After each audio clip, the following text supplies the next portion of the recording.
ခဲတော့ရှိတာပေါ့ဒါပေမဲ့ဟန်ဆောင်မျိုးသိတော့ဘေးလူချီမှာသာယာသူတယောက်ဖို့တွေ့တင်ကြသလိုတော့ရာရာတိုင်းစင်ပြေမနေဘူးပေါ့အခွင့်အရေးတွေနောက်မှာဒါဝန်တပုံကြီးဖို့ရန်လဲလွန်တာပေါ့ရေမိချတဲ့နေရာစီကွာဝေးတော့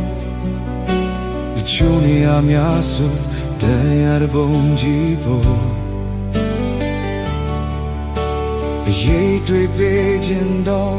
နေပူတဲ့ခနာတော့တီခံပေါ့